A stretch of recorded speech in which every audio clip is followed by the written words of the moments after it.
ग्वानिडीन के बारे में तो मैंने आपको बता ही दिया था।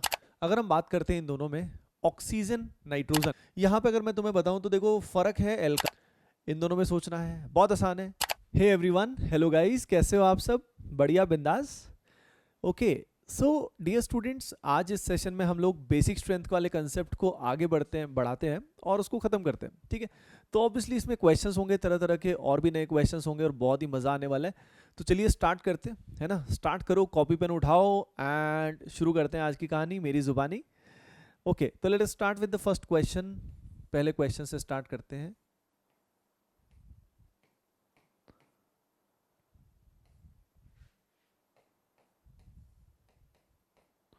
अच्छे से नोट्स बना हुआ है ना, सारी चीज़ें बढ़िया से, बिल्कुल मस्त।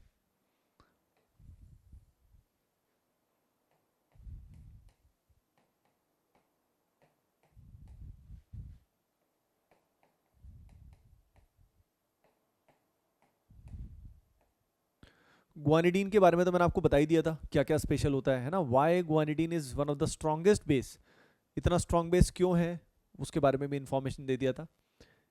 करते जाओ, ट्राई करो।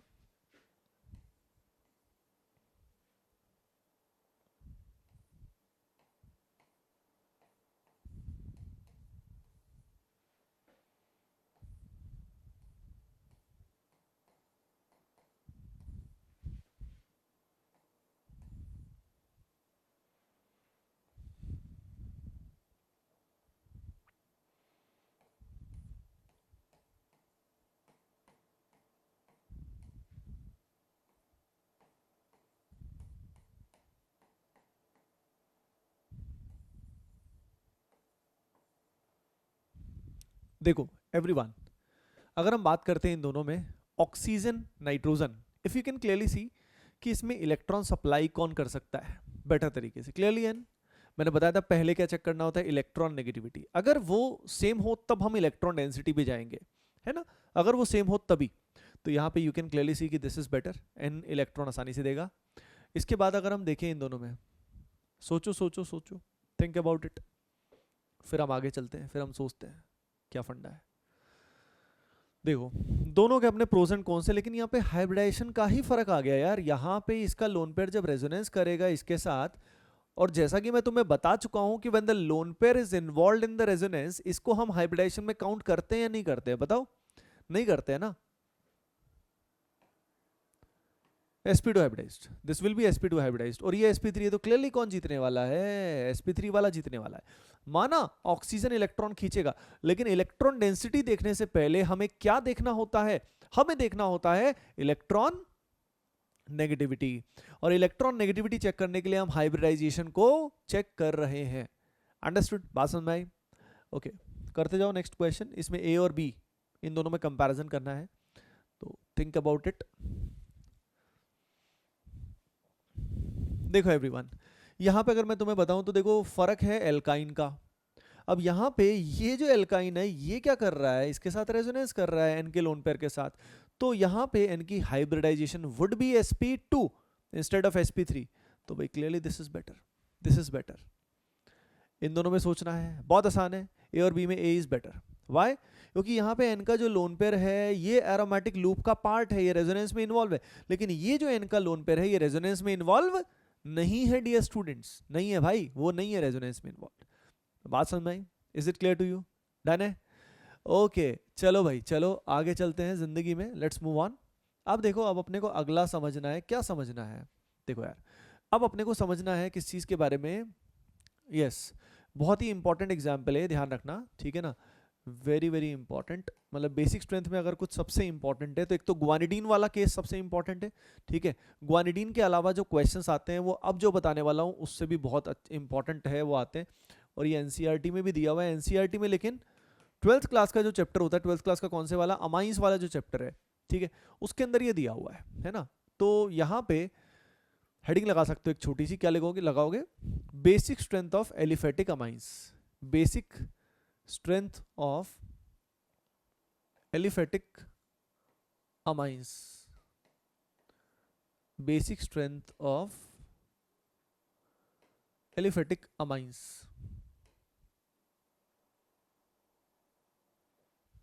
Basic strength of aliphatic amines, ठीक है। तो देखो यार हमारे पास अमाइंस है, जैसे कि एक हमारे पास है RnH2, ये हमारा है 1 डिग्री अमाइन, ये हमारा है 1 डिग्री अमाइन। अगला मैं यहाँ पे दे रहा हूँ वो है हमारे सामने कुछ ऐसा RNHR', ये हमारा है 2 डिग्री अमाइन, ये हमारा है क्या 2 डिग्री अमाइन। इसके बाद अगर मैं बात करता हूँ यहाँ पे RN R', ये जो होता है इसको क्या बोलते हैं, it is known as 3 degree amine. 3 तरह के अमाइन है। अब इनमें अगर हम बेसिक स्ट्रेंथ कंपेयर करें अभी के जो प्रिंसिपल्स हैं उनके हिसाब से, तो इलेक्ट्रॉन नेगेटिविटी चेक करो, बताओ इन तीनों की इलेक्ट्रॉन नेगेटिविटी। बोलो इलेक्ट्रॉन नेगेटिविटी सेम है या डिफरेंट है? बोलो इलेक्ट्रॉन नेगेटिविटी सेम है या डिफरेंट है? बोलो बोलो बोलो, सेम है ना, ठीक है। अब डेंसिटी अगर हम चेक करेंगे तो क्या होगा भाई, R इज इलेक्ट्रॉन डोनेटिंग, ये भी सप्लाई करेगा, यहाँ 2 सप्लाई करेंगे, यहाँ पे 3 सप्लाई करेंगे। अब इससे क्या होगा, सबसे ज्यादा इलेक्ट्रॉन डेंसिटी किसके पास होगी, 1 डिग्री या 3 डिग्री? बोलो जल्दी बताओ गर्ल्स एंड बॉयज, डियर एटीपीएंस, इस पे होगी ना मैक्सिमम, ठीक है। तो भाई इस बेसिस पे बेसिक स्ट्रेंथ का ऑर्डर ये आना चाहिए, 3 डिग्री 2 डिग्री 1 डिग्री। और सबसे कम किसका होगा, सबसे कम होगा सिंपल NH3 का, जिसमें कोई भी R ग्रुप नहीं लगा हुआ। ये बात सही है, कब सही है, अगर मीडियम गैसियस है, अगर गैस फेज में, यानी अभी तक हमने ये बात नहीं की थी किस मीडियम में रिएक्शन हो रही है उसका कोई मतलब नहीं था, लेकिन यहां पे उसका फर्क पड़ता है। क्यों पड़ता है अभी बताऊंगा। तो गैसियस फेज में दिस इज फाइन, है ना। तो मीडियम के बारे में कब सोचना है, जो ये पर्टिकुलर एग्जांपल मैं 2 दे रहा हूं, एक तो ये आएगा, इसी में 2 केसेस आएंगे, मतलब 2 एग्जांपल आएंगे। तो देखो यार गैस में ये रहता है, लेकिन जब पानी होता है, जब सॉल्वेंट वाटर होता है, तो वाटर में जो ऑर्डर आता है गाइज, उसमें फंडा बदल जाता है। क्या होता है एक्वस सॉल्यूशन में, क्या होता है, आइए मैं आपके साथ शेयर करता हूं। देखो एक्वस सॉल्यूशन में ऑर्डर समझने के लिए आपको एक और फैक्टर देखना पड़ेगा, मैंने बताया था ना जो अपने को कभी कभी देखना होता है। H+ ऐड करो और इसका कॉन्जुगेट एसिड बनाओ। क्या बनाओ, कॉन्जुगेट एसिड। अब जब तुम इसमें कॉन्जुगेट एसिड बनाओगे तो क्या होगा, ये आएगा, यहाँ पे आएगा NH3+। Is it clear to you, आया NH3+। अब यहाँ पे अगर NH3+ आया तो क्या होगा, बोलो भाई बोलो क्या होगा। यस ऐसे केस में अब यहाँ पे अगर पानी है, अगर पानी है तो वाटर क्या करेगा, पानी के मॉलिक्यूल्स क्या करेंगे, ध्यान देना सभी के सभी, ये वाटर का मॉलिक्यूल है और H पे डेल्टा प्लस है, ऑक्सीजन पे डेल्टा माइनस है, और ये जो माइनस और प्लस के बीच में मोहब्बत होती है गाइज, इसको क्या बोलते हैं, इंटरमॉलिक्यूलर H बॉन्डिंग। तो यहाँ इसमें और इसके इनके बीच में क्या हो जाएगी, H बॉन्डिंग हो जाएगी, समझ रहे हो। अब यहाँ पे H बॉन्डिंग होगी, H बॉन्डिंग सिर्फ एक पानी का मॉलिक्यूल थोड़ी है, ऐसे तो बहुत सारे होंगे, यानी यहाँ पे तीनों हाइड्रोजन जो है ना, these 3 hydrogens will be stabilized by H bonding, मतलब पूरा यूनिटी स्टेबलाइज हो जाएगा H बॉन्डिंग, तो बाय H बॉन्डिंग। तो H बॉन्डिंग से ये जो कॉन्जुगेट एसिड है ये स्टेबलाइज हुआ, जिस कारण इक्विलिब्रियम फॉरवर्ड में जाएगा। अब अगर हम यहाँ पे H+ हम ऐड करते हैं इस N के पास, तो इससे क्या बनेगा, इससे बनेगा RNH2 पॉजिटिव R'। अब ध्यान से देखो यहाँ पे कितने H हैं जो H बॉन्डिंग बनाएंगे, 2, और अगर इसमें चेक करोगे तो अभी तो कोई H है ही नहीं, इसमें एक H ऐसा आएगा जिसमें H बॉन्डिंग हो सकती है। यानी अगर H बॉन्डिंग के फैक्टर से देखें तो यहाँ पे सबसे स्टेबल कॉन्जुगेट एसिड ये है, और इक्विलिब्रियम फॉरवर्ड में जाना चाहिए इसका सबसे अधिक। यानी अगर सिर्फ H बॉन्डिंग का ही फैक्टर देख ले, सिर्फ एक ही फैक्टर देखें, तो order should be 1 degree 2 degree 3 degree, सबसे बढ़िया तो 1 डिग्री होना चाहिए, क्योंकि इसमें H बॉन्डिंग सबसे बढ़िया हो रही है प्रोडक्ट साइड में। बात समझ में आ रही है, आनी चाहिए, ठीक है। तो यहाँ पे असल में लेकिन जब हम एक्वस सॉल्यूशन लेते हैं, व्हेन वी टेक वाटर, तो फैक्टर दोनों काम करते हैं, ये H बॉन्डिंग का फैक्टर भी काम करता है और इलेक्ट्रॉन डेंसिटी वाला फैक्टर भी काम करता है। इन दोनों फैक्टर का क्यूमुलेटिव अगर देखा जाए तो उसका ऑर्डर यानी क्या आएगा, वो ऑर्डर आएगा मेमोरी बेस्ड, डेटा बेस्ड है, ठीक है। यानी हम अपने आप से प्रेडिक्ट नहीं कर सकते कि क्या होगा, समझ रहे हो ना। तो यानी पानी के केस में जो ऑर्डर आएगा वो क्या आएगा, 2 ऑर्डर्स आपको याद रखने होते हैं, वो मैं आपको बता रहा हूं। जैसे कि मान लो हमारे पास आ गया कुछ ऐसा केस, पहला केस है CH3 वाला, अगर यहाँ पे CH3NH2 है, फिर सेकंड हमारे पास कुछ ऐसा है, क्या है, CH3 twice NH, और इसके बाद अगले वाला जो हमारे पास है वो है CH3 thrice N, है ना। अगर मिथाइल वाला केस है और गैसियस फेज में तो ऑर्डर यही आएगा, इररिस्पेक्टिव यहाँ पे मिथाइल इथाइल कुछ भी हो, that order will be 3 to 1। लेकिन अगर ये आया तो order will be 2 degree greater than 1 degree greater than 3 degree and greater than NH3, ये सब NH3 से ज्यादा है, यानी 2 डिग्री बेस्ट है, सॉरी 2 डिग्री बेस्ट है। Why 2 degree is best, 2 degree में दोनों चीजें परफेक्ट बैलेंस्ड है, अगर तुम ऑब्जर्व करो तो 2 डिग्री वाले केस में क्या हो रहा है, 2 डिग्री वाले केस में H बॉन्डिंग भी ठीक बन जाएगी, 2 H है जो H बॉन्डिंग बना सकते हैं, और इलेक्ट्रॉन डेंसिटी भी ठीक ठाक है। तो ऐसे केस में समझ रहे हो इन तीनों में द बेस्ट वन इज, कौन है सबसे सही, 2 डिग्री, फिर 1 डिग्री और फिर 3 डिग्री लास्ट में, है ना, समझ रहे हो ना। अच्छा, अब यहीं पे अगर मैं मिथाइल की बजाय ले लेता हूं इथाइल, यहां पे इथाइल इथाइल इथाइल, समझ रहे हो, इफ मिथाइल की बजाय इथाइल लिया तो ऑर्डर क्या आता है भाई, तब आता है 2 डिग्री 3 डिग्री 1 डिग्री, याद रहेगा। 2 डिग्री में तो देख लिया अपने, 2 degree have best of both the worlds, ठीक है, दोनों का बेस्ट बेस्ट ले लिया माल, तो 2 डिग्री में तो बेस्ट है। 3 डिग्री ऑफ 1 से आगे क्यों आ गया, ध्यान से देखो, क्योंकि इथाइल वाले केस में प्लस आई क्या होता है, ज्यादा होता है, इथाइल में इलेक्ट्रॉन डेंसिटी वाला फैक्टर बढ़ जाएगा, क्योंकि इथाइल का प्लस आई ज्यादा है। बात समझ में आई आपको, that is the funda, that is the thing, clear है एवरीवन। तो बस ये फंडा होता है, that is how it is to be done, इस तरीके से ये कराया जाता है ना। तो ये अपने को अच्छे से आना चाहिए, तुम्हें अच्छे से आना चाहिए, और सबसे कम NH3 का होगा, irrespective of the solvent NH3 का लोवेस्ट है।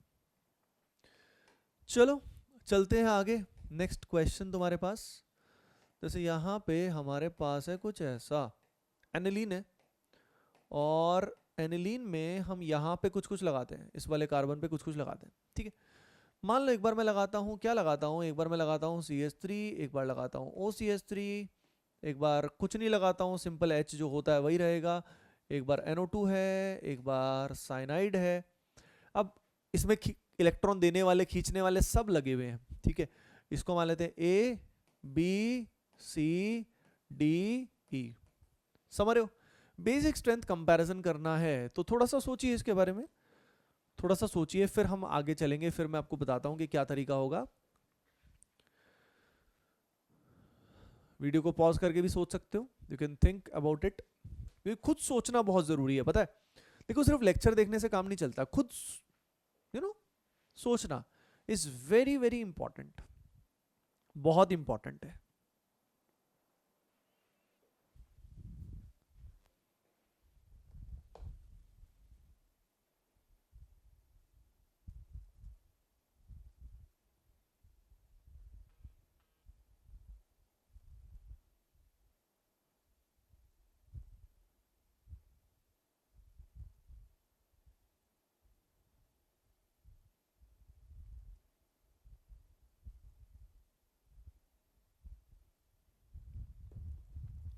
देखो पहली चीज तो ये, जो ये इलेक्ट्रॉन डोनेटिंग ग्रुप होते हैं, जो ये इलेक्ट्रॉन डोनेटिंग होते हैं, जैसे प्लस H शो करते हैं, प्लस M शो करते हैं, इन सब के अंदर क्या होता है, देखो जो भी प्लस H शो करता है या प्लस M शो करता है, यानी इलेक्ट्रॉन डोनर जो ग्रुप्स हैं वो सब क्या करते हैं, बात समझ में आ रही है, वो यहाँ पे बेसिक स्ट्रेंथ को इंक्रीज करेंगे, ठीक है।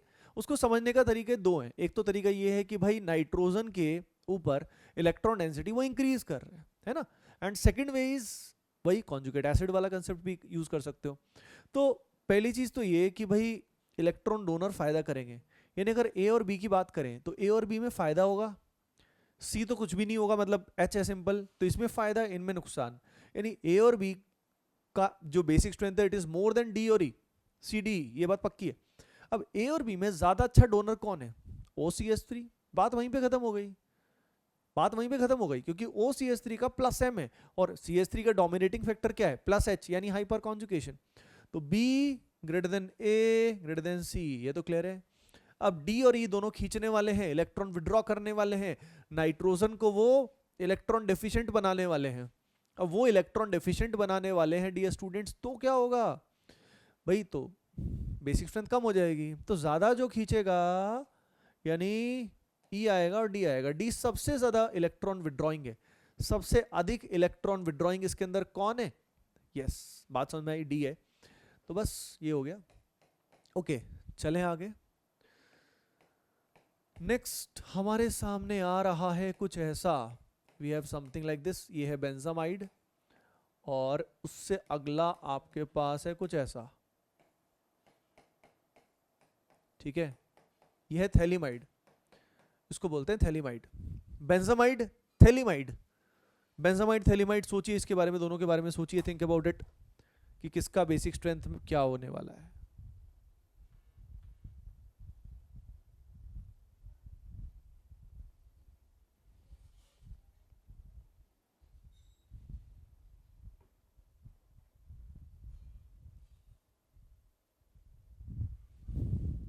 देखो अगर हम काम की बात करें तो यहाँ पे इन दोनों में द बेटर वन इज, कौन सा इसमें बेटर है पता है?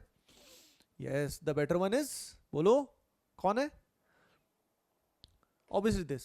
वैसे दोनों ही बर्बाद हैं ये वाला लोन पेयर भी क्या कर रहा है, इसके साथ रेजोनेंस कर रहा है, और ये वाला लोन पेयर दोनों तरफ रेजोनेंस कर रहा है, ऊपर भी इन्वॉल्व है नीचे भी इन्वॉल्व है। तो खुद ही सोचो, जो नीचे वाला नाइट्रोजन है it becomes you know electron deficient हो जाएगा। ये नाइट्रोजन काफी इलेक्ट्रॉन डेफिशिएंट हो जाएगा। हाइब्रिड में अगर हम चेक करेंगे तो नाइट्रोजन पे डेल्टा प्लस की वैल्यू काफी बढ़ जाएगी, नाइट्रोजन पे डेल्टा प्लस की वैल्यू काफी इंक्रीज हो जाएगी डियर स्टूडेंट्स। बात समझ में आई क्या? ये फंडा होता है, दिस इज द फंडा ओवर हियर। डन, क्लियर है? ओके चलिए अगर हम बात करते हैं नेक्स्ट, कई फंडे तुमने जान लिए। जैसे मान लो मैं यहाँ पे ऐसा करता हूँ, बेंजीन है और बेंजीन पे यहाँ पे लग गया, क्या लग गया, हाँ यहाँ पे एक बार NH2 है, एक बार यहाँ पे है N पे 2 मिथाइल,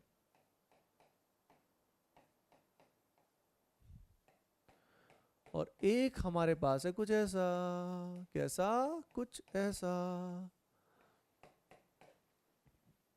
ठीक है, तो जो एलिफेटिक वाली चीज है वो एरोमेटिक में मत लगा देना, गलती हो जाएगी, है ना। एलिफेटिक में जो बताया है वो एरोमेटिक में मत अप्लाई करना। ठीक है, थिंक अबाउट इट, सोचिए इसके बारे में थोड़ा सा।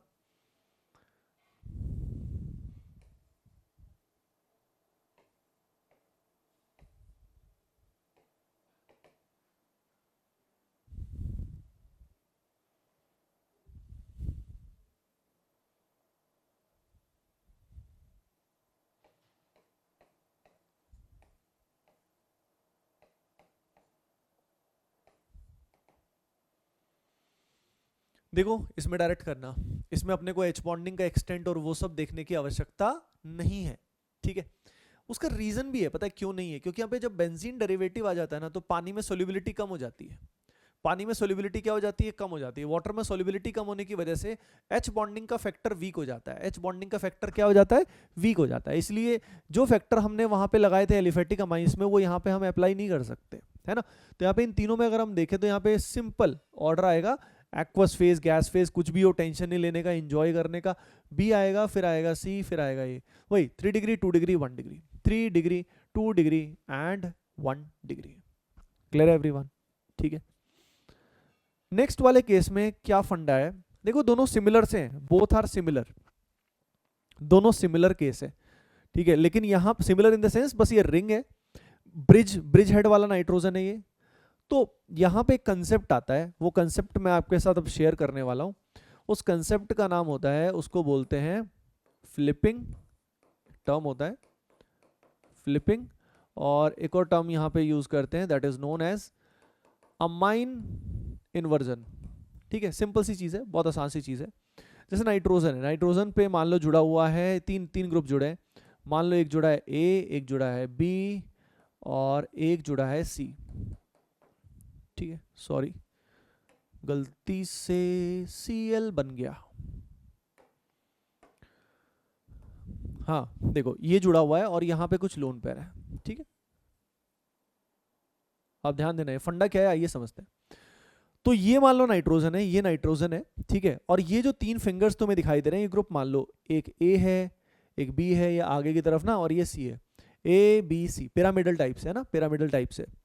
तो व्हाट हैपेंस इज, जब नॉर्मल टेम्परेचर भी होता है ना, तो नॉर्मल टेम्परेचर में ऑसिलेशंस होते रहते हैं, मतलब वाइब्रेशंस होते रहते हैं। वाइब्रेशंस होते रहते हैं मतलब ये जो पर्टिकुलर फॉर्म आपको दिखाई दे रहा है, ये एक दूसरी फॉर्म में इंटर कन्वर्ट होती रहती है बहुत ही रैपिडली। वो दूसरी फॉर्म कौन सी, आइए मैं समझाता हूं। वो दूसरी फॉर्म है कुछ ऐसी,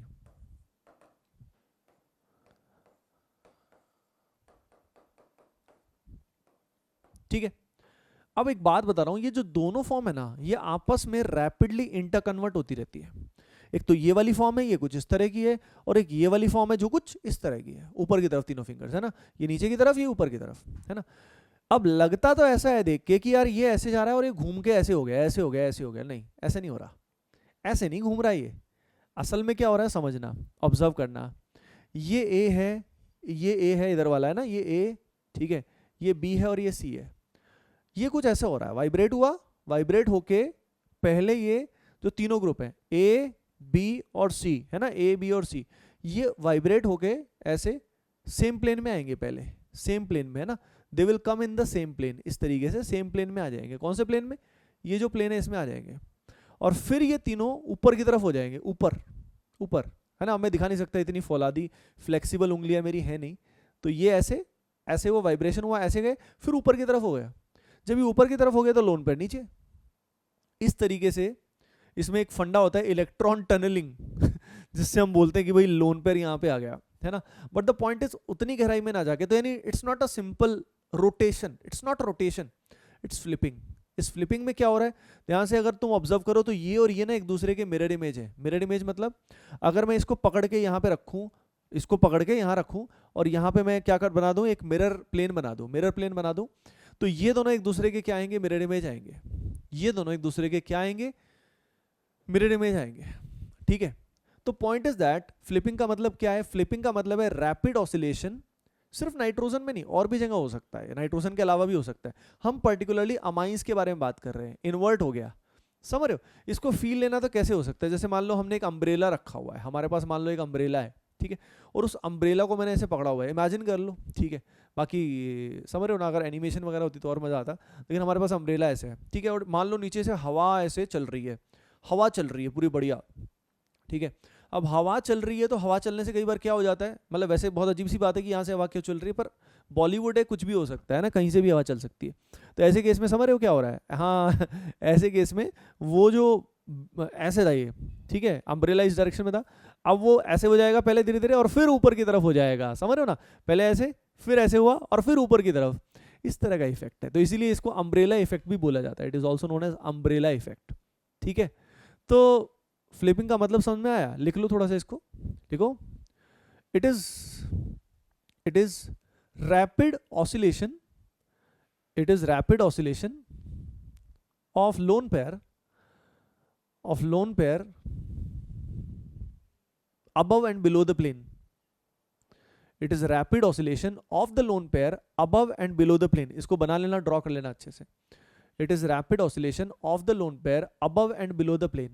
ये lone pair जो है ना, रैपिड ऑसिलेशन होता है, ऐसे नहीं होता, मैंने बताया था ना कैसे, ऐसे होकर ऐसे सीधा और फिर ऐसे, यानी बीच में जो इसकी स्टेट आएगी वो कैसी आएगी, मैं यहाँ पे आपको शो करता हूँ।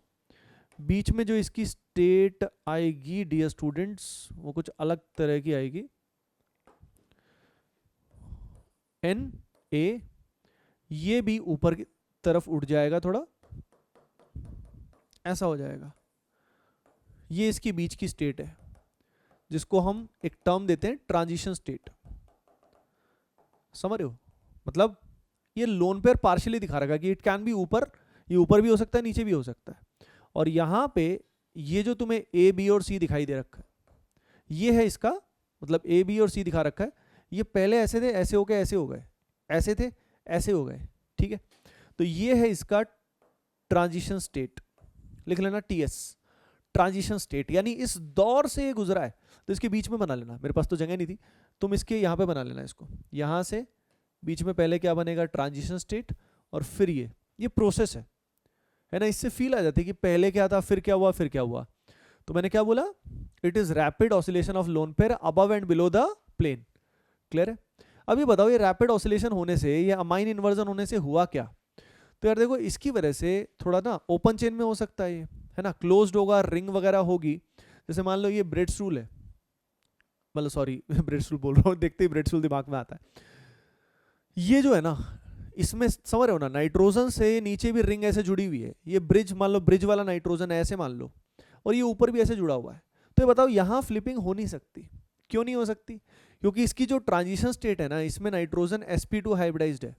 क्या है sp2, यानी ए बी और सी सेम प्लेन में आ गए, और उस समय हाइब्रिडाइजेशन में लोन पेयर को काउंट नहीं करेंगे, लोन पेयर को काउंट नहीं करेंगे ना, लोन पेयर उसमें पार्शियल हो रहा है। तो यहाँ पे फ्लिपिंग हो नहीं सकती, यहाँ पे हो सकती है। तो फ्लिपिंग होने से क्या होता है, बेसिक स्ट्रेंथ थोड़ी सी कम हो जाती है, ज़्यादा फर्क नहीं होता, थोड़ी सी कम हो जाती है। क्यों भाई, क्योंकि लोन पेयर के ऑसिलेशन की वजह से उसकी अवेलेबिलिटी कम हो गई, कभी तो यहाँ अवेलेबल है, कभी यहाँ अवेलेबल है, तो availability of lone pair becomes lesser. यानी समझ रहे हो इन दोनों में कंपैरिजन कैसे किया, यहाँ पे बेसिक स्ट्रेंथ ज़्यादा है, यहाँ पे बेसिक स्ट्रेंथ ज़्यादा है।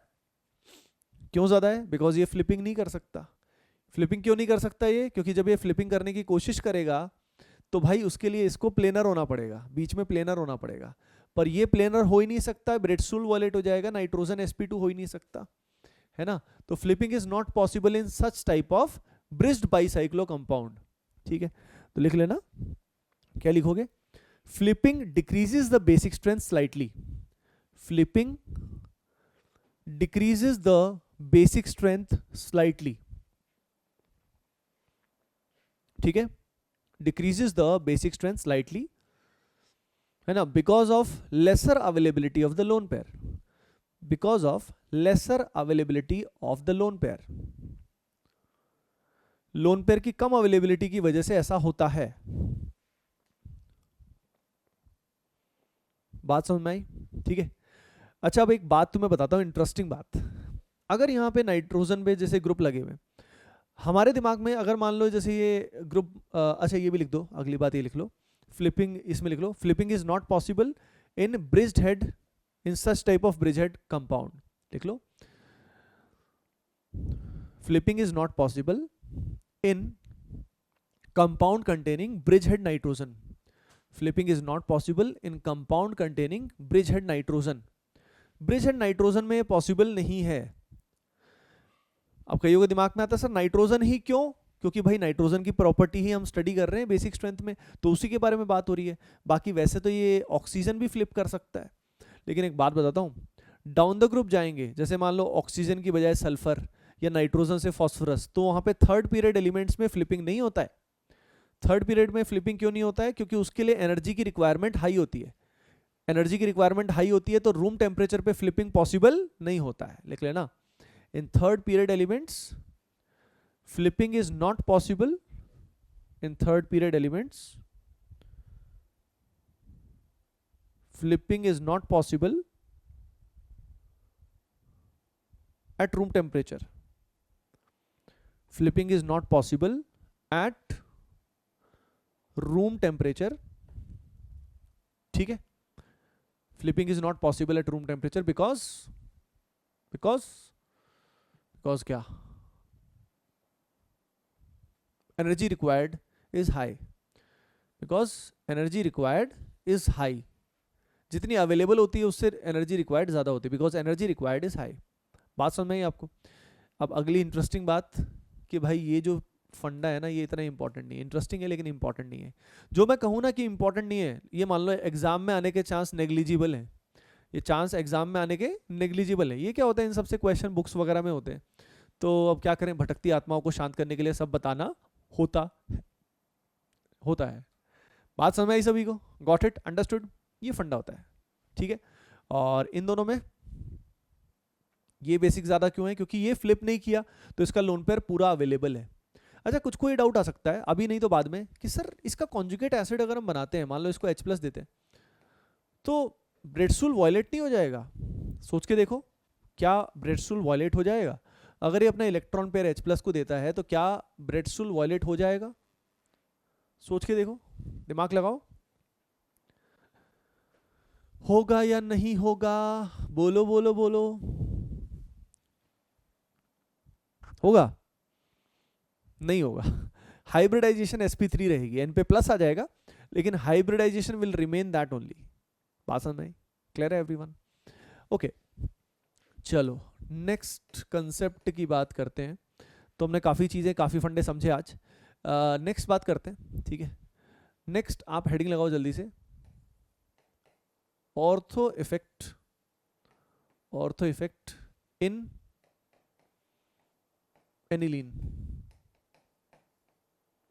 एनिलीन्स, और यहां पे इसका एक और नाम है फंडा SIP।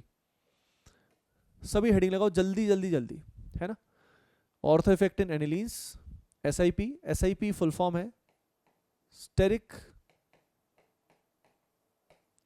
Inhibition of protonation. देखिए गाइस, क्या इसका कंसेप्ट है, ये फंडा क्या है, मैं आपको बताता हूं। जैसे देखो,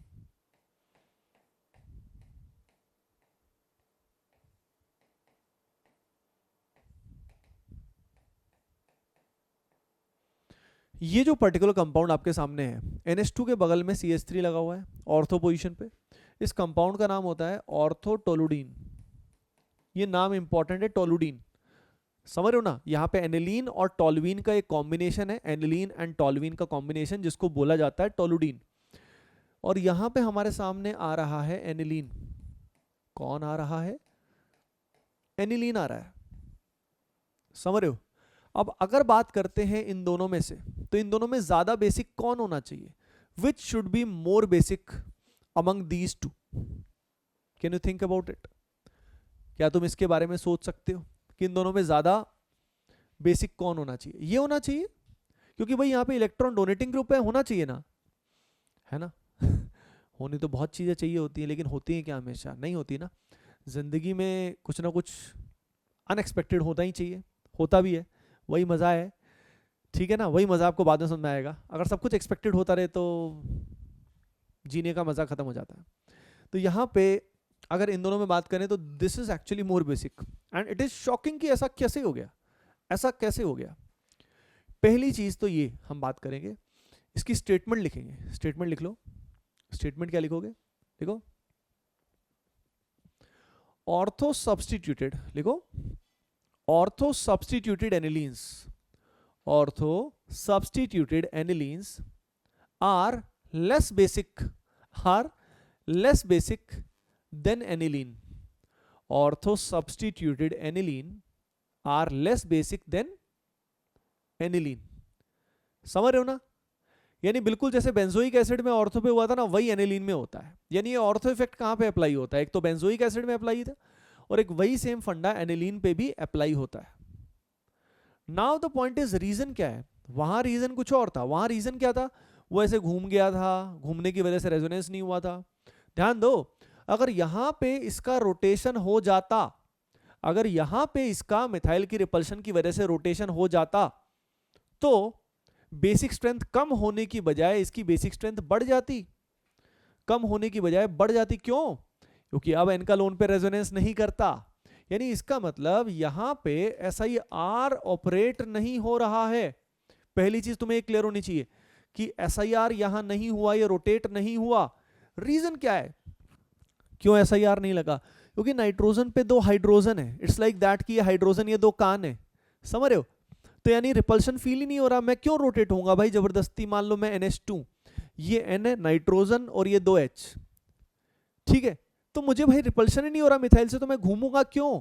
और अगर मैं घूमूंगा नहीं, तो भाई ऐसे केस में जो मेरा लोन पे रहे, रेजोनेंस में तो रहेगा ही रहेगा।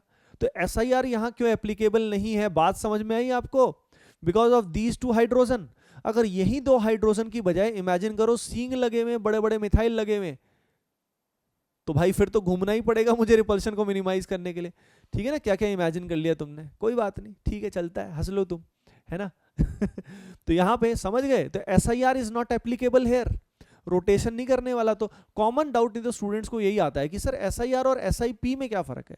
अब मैं बताऊंगा कि यहाँ पे ऐसा हुआ क्यों, फिर क्या रीजन है। क्योंकि SIR होता तो भी ऑर्डर ये होता, तब ये बेस्ट होता। तब ऑर्डर क्या होता? This is the order. लेकिन SIR नहीं लग रहा है यहाँ पे। बात समझ में SIR क्यों नहीं लगा? तो रोटेशन वाला कोई चक्कर नहीं है इसमें, है ना। रोटेशन वाला चक्कर नहीं। चक्कर क्या है? देखो, चक्कर ये है कि जब इसमें तुम H+ दोगे ना, सिंपल सा रीजन है वैसे, जब H+ दोगे तो क्या होगा? यहां पे बन जाएगा कुछ ऐसा NH3+। समझ रहे हो? अब समझना, जब ये NH3+ बन गया तो यहां पे नाइट्रोजन का हाइब्रिडाइजेशन sp3 हो गया। जो पहले sp2 था, प्लेनर था, वो अब हो गया sp3। sp2 से जब ये sp3 में कन्वर्ट हुआ तो ऐसे केस में ये नॉन प्लेनर हो गया। मतलब क्या हो गया? समझ रहे हो ना, टेट्राहेड्रल इसकी शेप हो गई। इस कारण क्या हो गया? अब यहां वाले ग्रुप में और यहां वाले ग्रुप में रिपल्शंस पहले से क्या हो गए? इंक्रीज हो गए। Repulsions increases significantly. तो यानी प्रोटोनेशन, H+ ऐड करना, मतलब क्या बोलते हैं उसको? प्रोटोनेशन। प्रोटोनेशन होने के बाद रिपल्शंस इंक्रीजेस। इस कारण ये प्रोसेस H+ एक्सेप्ट करने वाला थर्मोडायनेमिकली उतना प्रॉफिटेबल नहीं होता है। जिस कारण क्या होता है? बोलो क्या होता है? यस, जिस कारण यहां जो बेसिक स्ट्रेंथ आपको दिखाई दे रही है वो बढ़ने की बजाय घट जाती है। तो रीजन लिख लो।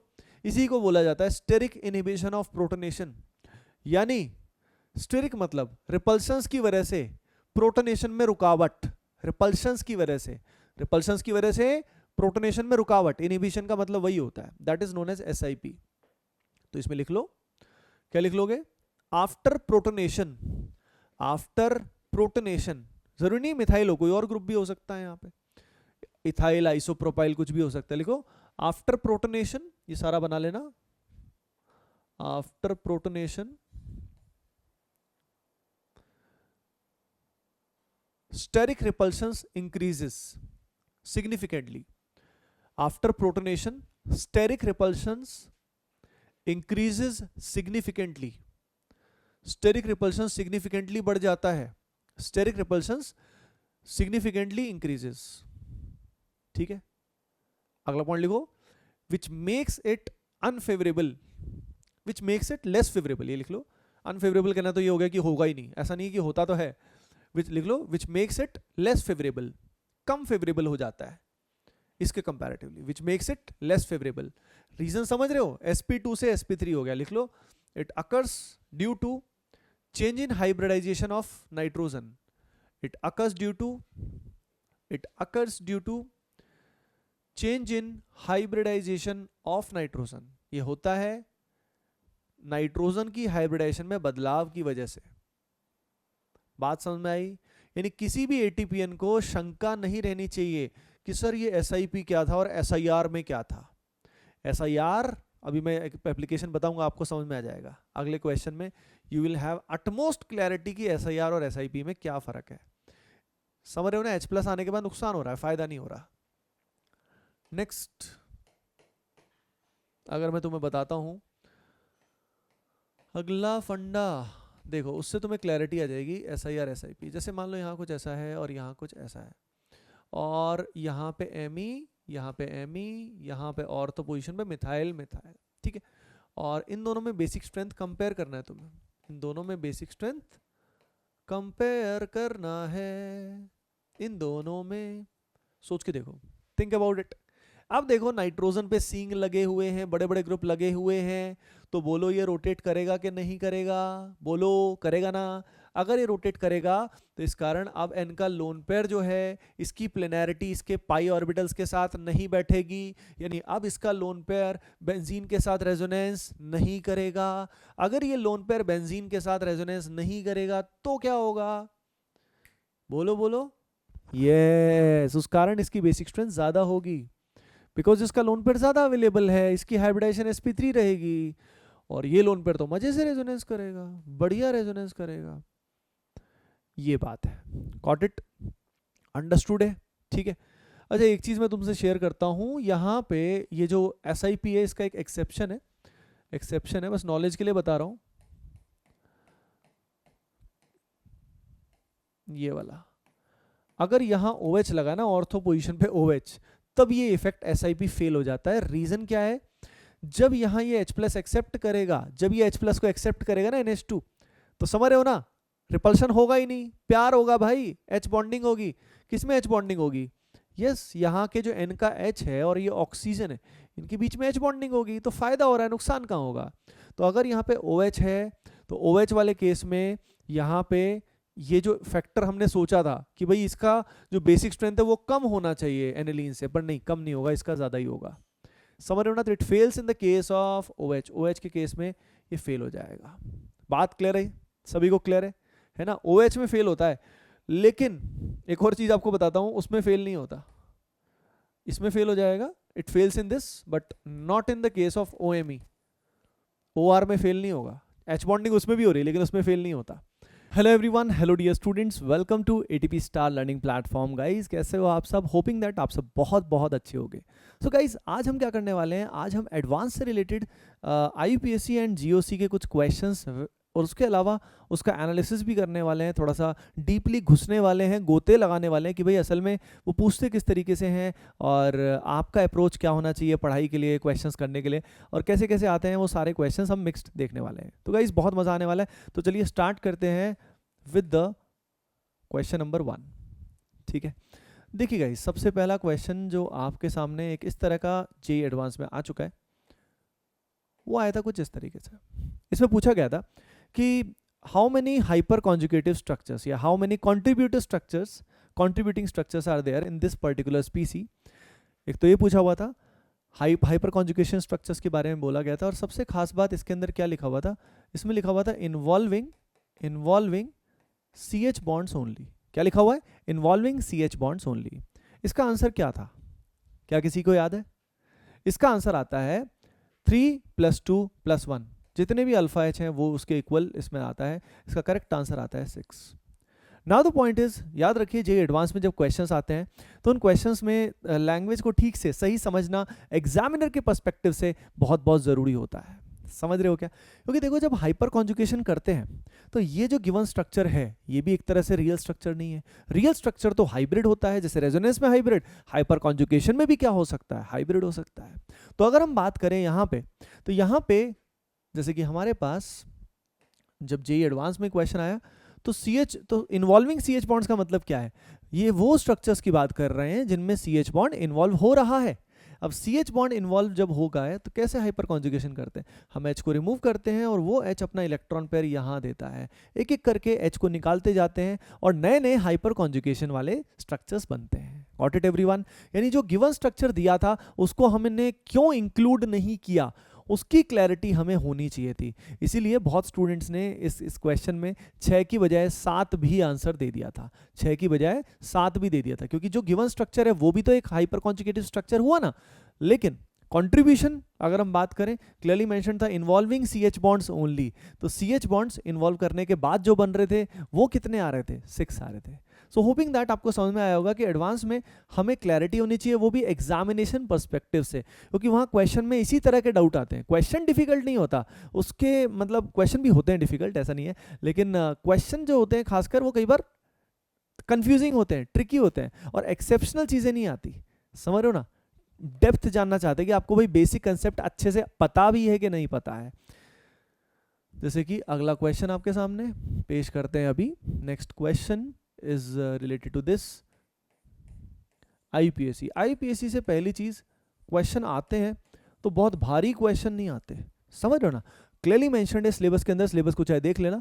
बाई फंक्शनल ग्रुप्स, यानी मैक्सिमम 2 फंक्शनल ग्रुप हो सकते हैं, 2 से ज़्यादा फंक्शनल ग्रुप, बहुत बड़े बड़े फंक्शनल ग्रुप, टेढ़े मेढ़े अजीब अजीब कंपाउंड्स, वो सब नहीं आते। नॉर्मल चीज़ें आएंगी। और सबसे इंपॉर्टेंट है, ज़्यादातर अगर मैं आपको हॉट टॉपिक बताऊं, अगर आप एरोमेटिक में कुछ रिवाइज करना, इसमें IPSC में कुछ रिवाइज करना चाहते हैं, तो वो एरोमेटिक कंपाउंड्स की नेमिंग हमेशा से ही आती है, हमेशा से, कई बार आई है, और वो इंपॉर्टेंट है। जैसे ये क्वेश्चन आया था, ये मल्टीपल करेक्ट में आया था, शायद आप में से कई स्टूडेंट्स को याद होगा, ये मल्टीपल करेक्ट में क्वेश्चन आया था।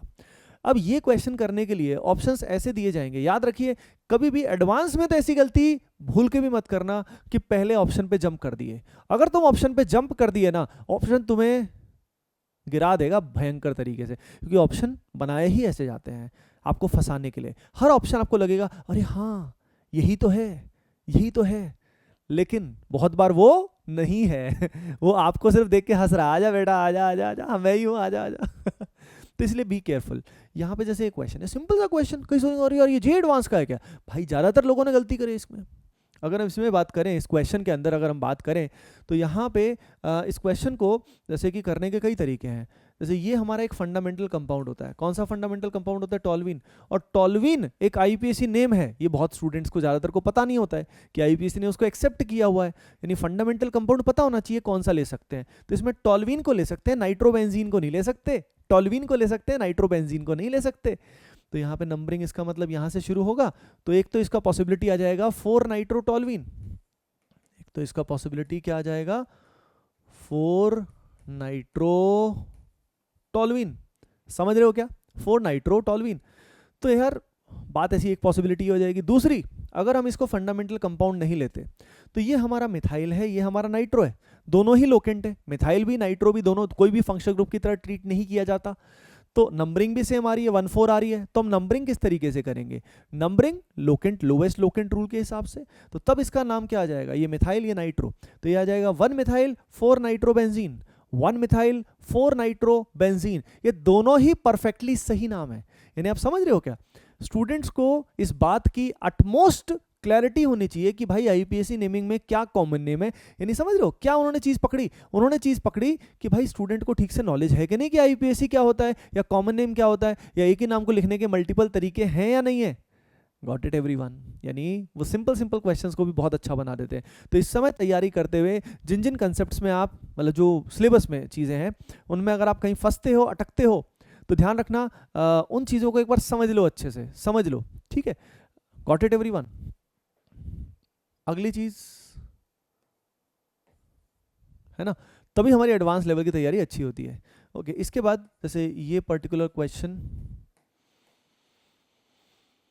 IPSC hyper conjugation acidic strength का, ये क्वेश्चन यहाँ पे कुछ ऐसा है, और यहाँ पे सैलिसिलिक एसिड है, सैलिसिलिक एसिड है, और यहाँ पे हमारे पास फॉर एग्जांपल कुछ ऐसा है, ठीक है।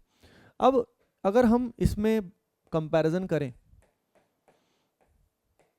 सैलिसिलिक एसिड को लेके कई बार क्वेश्चन आते हैं, कई बार क्वेश्चन आते हैं, इन तीनों में एसिडिक स्ट्रेंथ कंपेयर करेंगे तो किसका एसिडिक स्ट्रेंथ मैक्सिमम होगा, क्या होगा, थिंक अबाउट इट, सोचिए जल्दी से, सोचिए जल्दी से इस बारे में।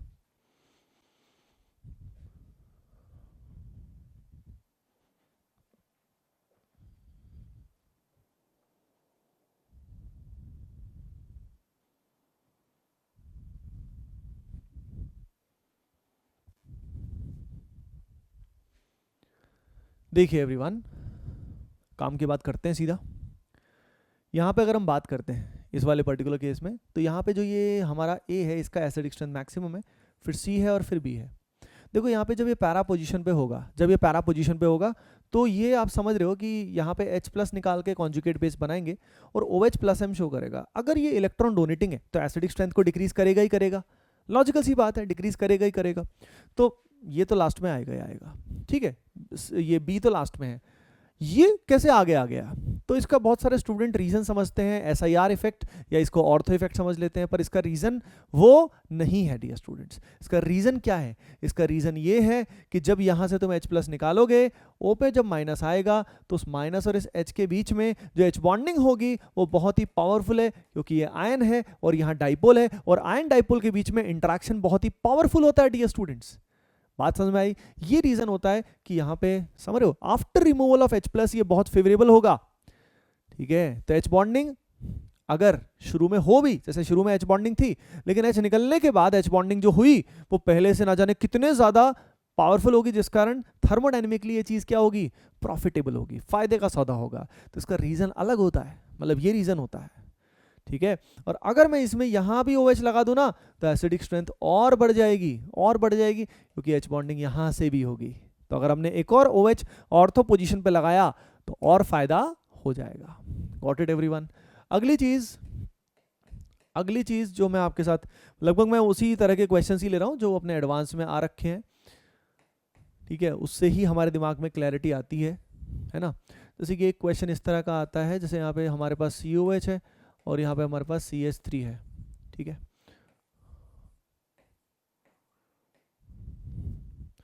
यहाँ पे हमारे पास COH है और यहाँ पे CH3 है, ओके एवरीवन। और उसके अलावा और क्या बताऊँ आप सभी को, हाँ, ये टॉल्विक एसिड हो गया, this is actually P toluic acid, ये हो गया P toluic acid, para toluic acid हो गया। और यहाँ पे हमारे पास OHNO2, ये कॉमन डाउट रहता है इन दोनों में ज़्यादा एसिडिक कौन सा है, ये पैरानाइट्रोफिनॉल है, दिस इज पैरानाइट्रोफिनॉल, पैरानाइट्रोफिनॉल।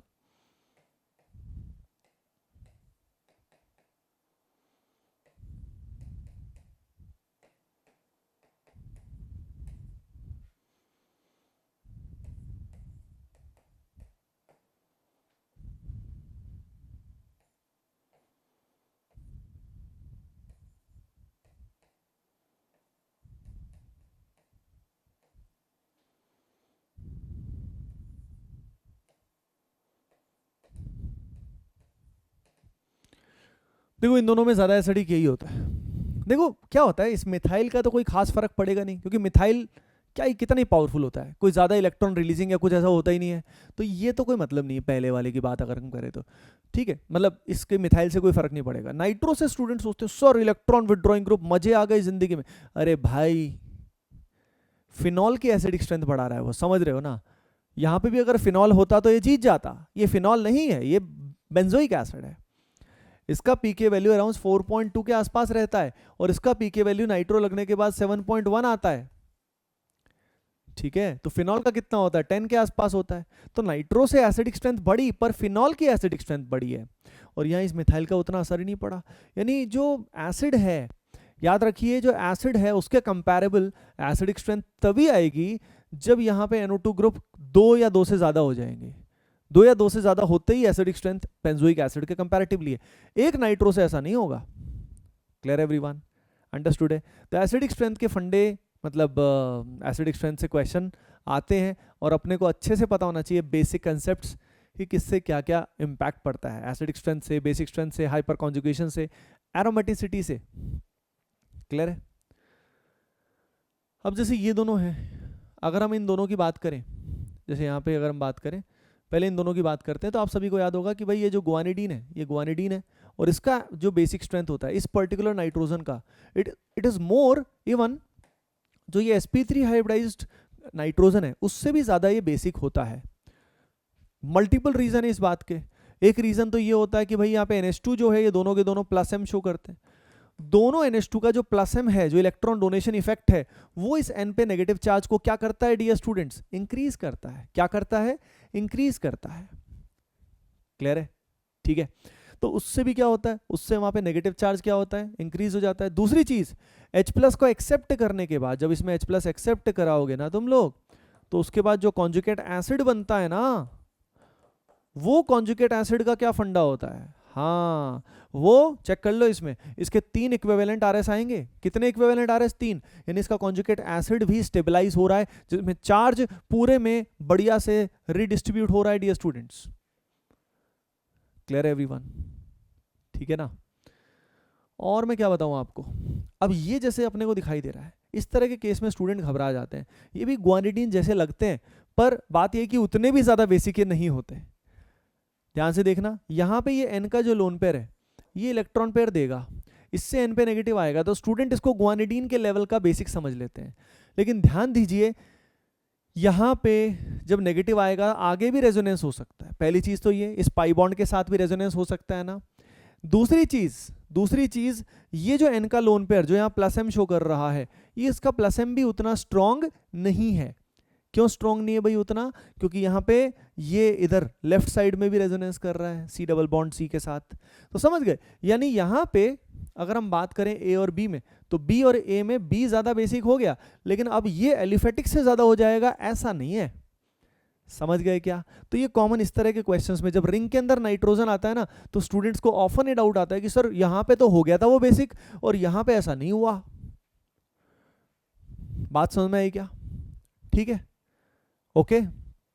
तो अब ये चीज आप ढंग से पढ़ लो, ढंग से सारी चीजें। और इसमें मैं आपको सजेस्टेड रीडिंग बता देता हूं, मैंने पहले भी बताया हुआ है। सजेस्टेड रीडिंग है पीटर साइक्स, ठीक है।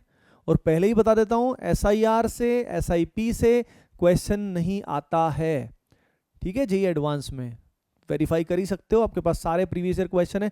इवन हिस्टोरिकली पुराने क्वेश्चंस में भी नहीं आया है। तो एक्सेप्शंस पे समय बिल्कुल भी व्यर्थ ना करें, डेप्थ पे समय लगाएं कि हाइपर कॉन्जुगेशन हुआ तो क्यों हुआ, हाइपर कॉन्जुगेशन जब केटायन में होता है तो क्यों होता है, समझ रहे हो। हाइपर कॉन्जुगेशन जब एल्कीन में होता है तो कौन सा ओवरलैप होता है। वो आपकी प्रिपरेशन का गहराई जानना चाहते हैं कि आप चीज़ों को अच्छे से ऑब्जर्व करते हो या नहीं करते हो। वो ये नहीं जानना चाहते हैं कि तुम्हें ब्रेडस्टूल याद है कि नहीं याद है, या कोई एक्सेप्शनल कोई ऑर्डर था वो याद है कि नहीं। नहीं, वो मेमोरी बेस्ड क्वेश्चंस बहुत रेयरली पूछते हैं। दे वांट टू जज your actual intelligence, actual depth of knowledge, कि आप चीज़ों को ढंग से समझते हैं कि नहीं समझते, आप में उतना पेशेंस है कि नहीं है ना। गॉट इट एवरीवन, ठीक है।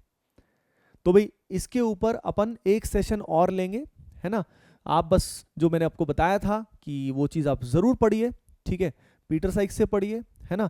और जो मेरी किताब है मास्टर प्रॉब्लम्स में भी, master problems in organic chemistry, उससे आप लोग मतलब जिसके पास भी वो बुक अवेलेबल है, ठीक है, तो वो उससे क्या कर सकता है, जो मैस्ट्रो लेवल है, याद रखिए मैस्ट्रो लेवल के, क्योंकि इस समय मैस्ट्रो लेवल एडवांस के साथ मतलब वाले क्वेश्चंस के साथ अच्छा रहता है। तो मैस्ट्रो लेवल के क्या कर सकते हो आप, मेस्ट्रो लेवल तो पूरा ही कर सकते हो ऑलमोस्ट, लेकिन उसके अंदर भी जो याद रखिए जो SIR SIP आ जाए उसको आप स्किप कर देना, ठीक है। सॉल्यूशन सारे के सारे वैसे ही ATP स्टार पे अवेलेबल है ना, तो उसको आप कर सकते हो, बहुत अच्छा रहेगा इस समय ऑर्गेनिक केमिस्ट्री की प्रैक्टिस के लिए। इट वुड बी अमेजिंग, जो भी ये क्या बोलते हैं सारा का सारा जो अपना क्या है maestro level master problem in organic chemistry से, बस उसमें जो एक्सेप्शनल चीजें हो उनको आप स्किप कर देना, ठीक है। Okay guys, so that is it, मिलते हैं फिर नेक्स्ट सेशन में। Okay, bye bye.